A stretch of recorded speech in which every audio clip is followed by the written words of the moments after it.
Yet more developments in the Hillary Clinton email probe. The Washington Post reporting senior Clinton aide Cheryl Mills and her lawyer walked out of a recent interview with the FBI after Mills was asked a question she felt was off limits. It involved the procedure used to produce emails for public release by the State Department. She returned a short time later, but reportedly never answered the question. This, as the Washington Free Beacon reports, Hillary Clinton has gotten nearly $75,000 in donations from employees at the Justice Department, the same agency deciding whether to bring charges in the email scandal. And that's renewing calls for Attorney General Loretta Lynch to appoint a special independent counsel to handle this case. Tony, apparently the cover that Cheryl Mills is using, who was her chief of staff, by the way, while she was Secretary of State, Hillary Clinton was, is that she is an attorney herself and wasn't supposed to be asked questions on this particular topic. What do you make of it? Which seems so ridiculous, because isn't that such an elementary question? What was the procedure you put in place that suggested what emails get released? It wasn't exactly a hard one there. And that goes again to reinforce the whole idea that they're hiding something. I've never understood that if Hillary Clinton genuinely did nothing wrong and this was just an accidental thing where she thought she could have her own server, she thought she could conduct all official business on her own private email, and she found out later, oh, oops, I was wrong. Why are they going to such great lengths to kind of really keep information away from the public? And the second, the corollary piece of this whole thing is these DOJ contributions, right? This is what bothers me when you know that these Department of Justice employees are supporting Hillary Clinton and are also going to render verdict, essentially, on whether or not she gets indicted. You could easily have a special counsel. And this goes back to this whole idea that everything the Clintons do seems rigged.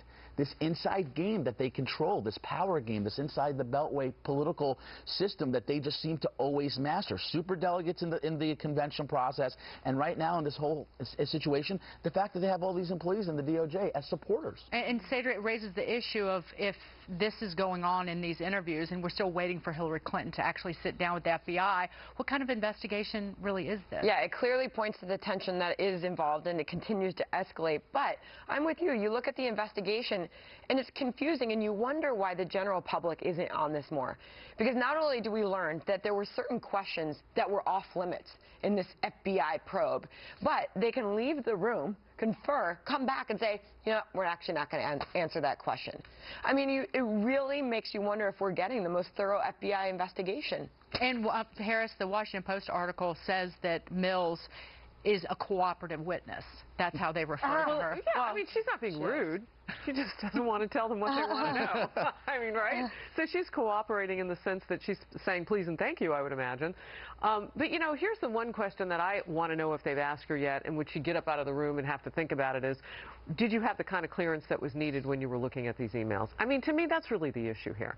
Like, maybe she can give some ancillary information, maybe she can't. They've got Brian Pagliano, and he's got immunity, and he's talking, obviously. But really, she was touching potentially classified and top secret information. And I realized she was an attorney, but those were emails that were being passed around. So did she have the kind of clearance that it took? Because we know at least 22 of them, nobody at the nobody at the State Department could go through them again without a certain clearance to even say if they could be turned over in the investigation. And assuming that Hillary Clinton does sit down with the FBI, you can't lie to the FBI. That's a crime. But guess what? The FBI can lie to you when they're interrogating you. They have free will to lie to you. Do you think she ever sits down with them? No. I think the exhaustion with this, other than all the things we've just covered, is that why is there always a second set of rules for the Clintons? They can get away with anything. If this were a Republican, if this were Dick Cheney, the media would be all over it, the FBI would be all over it, but because she's a liberal and because she's Queen Hillary that's being anointed, despite the fact that she's not earning it right now, they're going to let her get away with this. And if we actually found out what was in those emails, it would probably be bad news for the Democratic Party right now. And it just seems shady and mafia style and crazy from the top down. And it's also bad news that Bernie Sanders seems to have stolen the scepter. So the White House,